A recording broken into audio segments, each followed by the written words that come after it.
Angelai ir mergaitė, mergaitė ir angelai. Vėlgi toks motyvas skambantis romantiškai. Ir labai jo gal ir romantiška pradžia yra, nes aš tapiau mažos mergaitės portretą.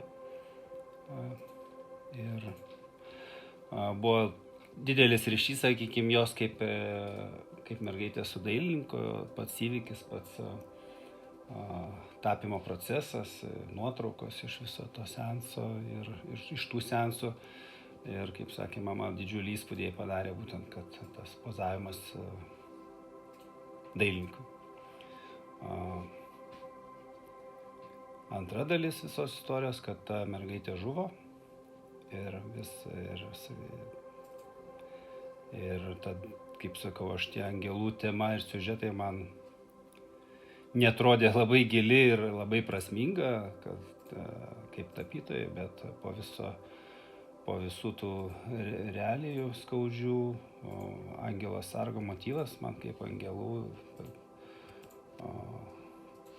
turinčių misiją galbūt prižiūrėti ir gelbėti mus ir globoti, įgavo visai kitas prasmes. Tai, sakykime, atsirado serija tokių darbų kaip Angelai ir mergaitė, kur tiesioginė prasme jie tarsi atlieka kažkokį veiksmą, nebūtinai konkrečios istorijos, sakykime, atpasakojimas, vis tikrai ne, kai kur jie ir galbūt visai netrodo talkininkaujantis ar padedantis, bet, sakykime, tai yra tokių dviejų polių, sakykime, žmogaus kūno, šiuo atveju merginos, mergaitės, kaip matom, su baltu suknele, tokia tarsi krikšto rūbeliais, tokia, čia aš dabar taip pasakoju iš naujo, iš viską tai buvo kurta daugiau per emociją ir apie tos tokius akmeninius didžiulius angelus mėlynus, kaip ultramarinos spalvos gilius, kurie tarsi kiauri yra, nes pas ultramarinas kiauras, kaip spalva, jeigu jis skaidriai užteptas.